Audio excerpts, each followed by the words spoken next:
Hello friends, welcome back to the bench. Thank you very much for joining me. Our patient is an AH 970. That is 2000, well this one is 2001 or 2002, but it really doesn't matter on these. It's either 2001, 2 or 3. Subaru Impreza STI, turbocharged engine. Now what's wrong with it? Let's pull up the ticket. This is an ECU from a JTM 2001-2002 WRX STI for an EJ207 engine. It is interchangeable with USDM 2002-2003 WRX, that's correct in terms of swapping ECUs. Although the JTM ECU is able to control the AVCS.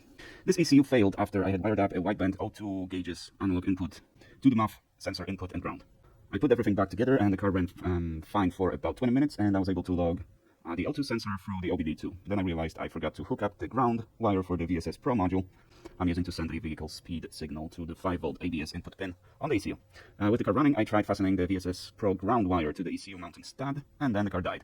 Now I cannot communicate with the ECU with FreeSSM or ECU flash. I don't know for sure which of the two things I did above caused it to fail. So far I tested blah blah blah. Yeah, no 5V. So with this, because you would be asking a question, why are we fixing 2001 or 2002 ECM instead of swapping it? And these actually do not come locked to the VIN, so you can just freely swap them. But for that reason, that they don't need to be programmed, they are pricey. So it's $500–600 for the ECM. That's why, unfortunately, I get plenty of them. I really get, like, the most of ECMs I get are the WRXs, Imprezas, with this tap screw on the, so with this hole over here. That's the older model. The newer model is pretty much this, right? This is 2005, but there's no screw at the top anymore. But the same, well, pretty much the same design. As far as the board, it is a little more lightweight, right? A little fewer components, and that is also the first series that uses these MCUs, much bigger MCUs. Until here, they've been using these much smaller MCUs. Now I do have an AJ 900, right? Also with the screw at the top. And as you can see, it's identical, right? The exact same architecture. This is also for 4-cylinder, 4 injectors, 4-cylinder engine. You can tell by the number of these transistors. If there's 4 of them, that's a 4-cylinder engine. If there's, you see that 2 of them are not populated. That's for the 6-cylinder version. And this one is responsible for O2 sensor heater. So that's how we can tell. So can you just swap this one instead of this one? No. The only difference between those two is inside that MCU. So what we have to do, so this is the replacement. You gotta remember with the dirty thingy here. First thing we need to do is to see if the MCU is gonna work. If the MCU is going to work, then we can just take this MCU from the faulty ECM and put it on the replacement. And that will be kind of like cloning it. So first, let's hook it up. So it's hooked up. Now what we want to see is roughly 4 watts, 4.2 watts of power consumption because the ignition switch is on. And our power consumption is 0.7 watts. So the ECM is dead. Now, I already looked at it through the thermal camera. MCU is not turning on. So, if the MCU is not turning on, we have a little cap over here that we can check for voltage, and we should have 5 volts on this cap. 0 here and 0.6 volts over here. So that's our problem. Now, that 5 volts comes from this little buddy. So our input is here, very unusual, but that's what it is. 11.15 volts, that's correct. That's our output. and output has 600 millivolts. And this should be roughly 10. Oh, it's 11. Yeah. So either our control circuit is not driving this component properly, the T501, or the T501 is faulty. Now on this one we should have 2.7. We have 2.7 on this one. So this one's fine. But this one is not producing 5 volts. Could be that it's faulty, or it is a E transistor, so I could well believe that it is faulty due to power connections, no ground. It happens, but I would expect it to short out, and it's not shorting out. Now let's see the resistance on the output. The resistance on the output should be 1.1 kilo ohm roughly, and we have 0.9 almost 900, yeah, 900 ohms. So we are low.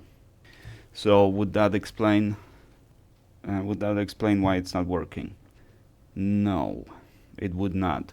So if there was short, that would explain why we have 0.6 volts instead of 5 volts, because the rail is being pulled to ground.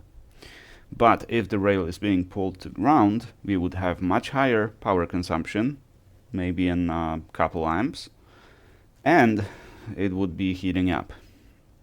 But we have low voltage and no short on the output. So naturally, we're gonna assume that it's the component.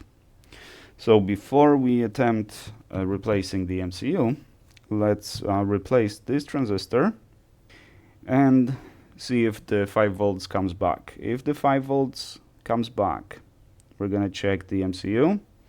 So let's see. Now, as far as the part, this is 2005. This transistor is the lower one, is producing 5 volts. This one is producing 4 volts, 4.1, something like that.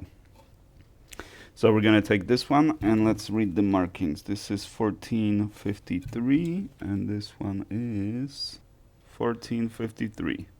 Same. Okay, so let's get to it.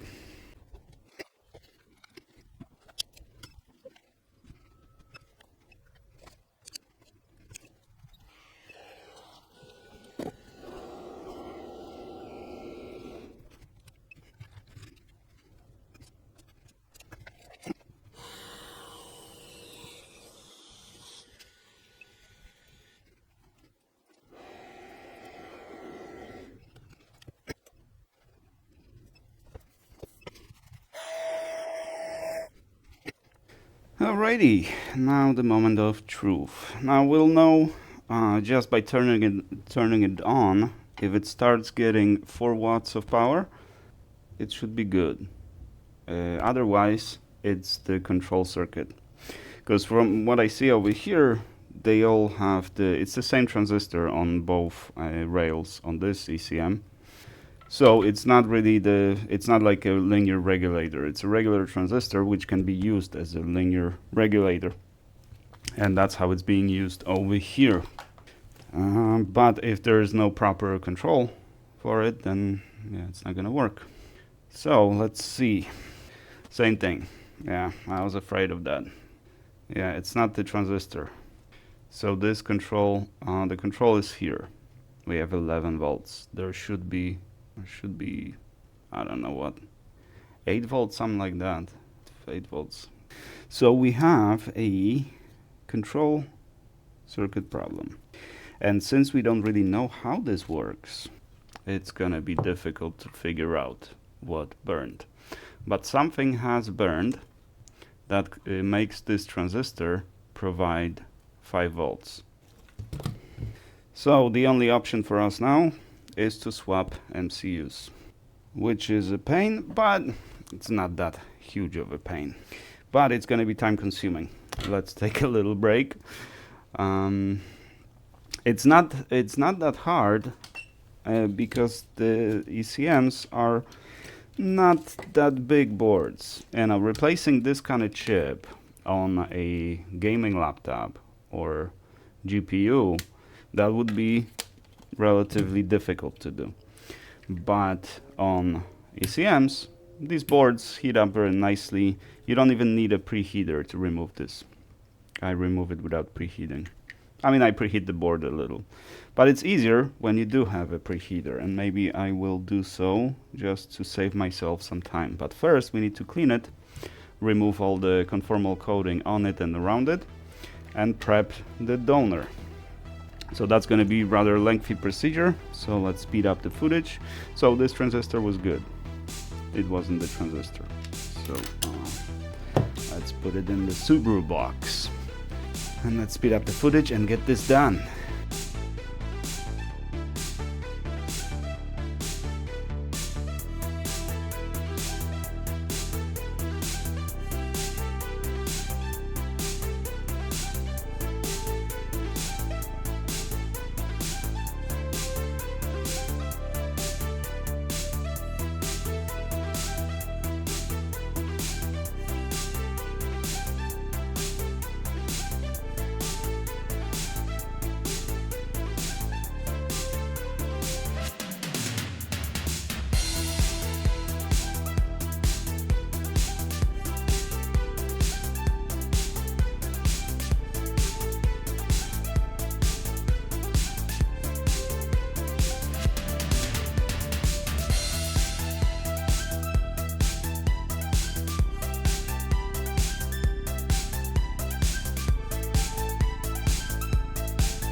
Alrighty, I actually was wrong about the removal. So I'm used to removing these, the big ones, and they never give me problems. But these, the older ones, they're a lot more bulky. And it took a while. Actually, I don't think I would have been able to do it without the preheater. And I had to raise the bottom temperature to 110 degrees, 120 degrees actually, to get it done. So weird. So now what we want to see is the ECM takes roughly 4.1, 4.2 watts. And we want to see on the thermal camera that the MCU turns on. So let's see. We have 4.2, MCU is turning on. Okay, all chips are turning on. Beautiful. Our 5-volt regulator is warming up. Over here, heating up slightly, that's fine. Okay, 4.2 watts, perfect. All right, so this should work. So now, basically what we did, in this chip, where do I have it?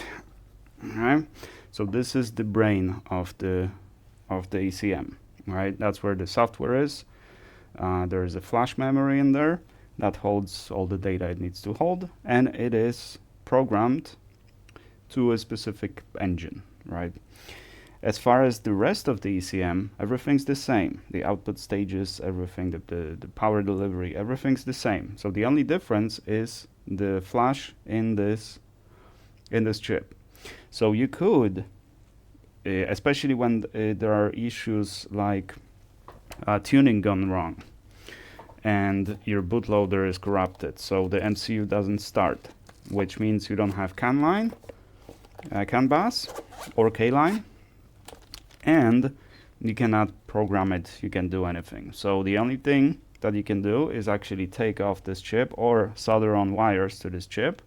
There should actually be some, yeah, on some of them there is like pads to which you can solder on, and you can get the pin out. And it's basically a serial communication. I think it's SPI or just regular. Yeah, I think it's RxTX regular serial communication, and you can reflash it that way. Now, to use ECU flash or all those other tools, the CAN line needs to work. So if you get yourself to that position where the K line or CAN bus is not working, the only thing you can do is just program the chip manually. The other way is to just swap the MCUs. So that's what we did here. So this ECM was $160. If you want to replace this whole ECM, it's roughly $500-600. So it's a lot cheaper, and this is the same ECM. The only difference is the MCU. So that's what we did, and that should resolve the problem. Easy peasy. Well, it wasn't too easy, but as you can see, I'm getting a hang of soldering on those pins. Right. The previous one I was struggling a bit. This one went okay. Alrighty. So who was this for? Sam. Okay, Sam. Here's your ECM. Sorry it took so long, but I had to wait for the parts, the ECM, to be delivered, and unfortunately one that I ordered, the seller canceled the order, and I didn't notice that until like a week after I ordered it. I checked on the tracking because I figured it should be around here like today or tomorrow, and I see the order is canceled, so I had to order another one, and too bad because the other one was like $90, $100. This one was $160. So, you know, $60-70 cheaper, that one. But what you can get is what you can get. If you can get it, there's, you know, you don't complain about the price. But this is, you know, more than half the price, or less than half the price. So it's definitely worth it. But it requires a little bit of effort to replace those. Alrighty, that is it. Thank you, fellas, very much for watching. Sam, thank you for your business, and I shall see you guys in the next one.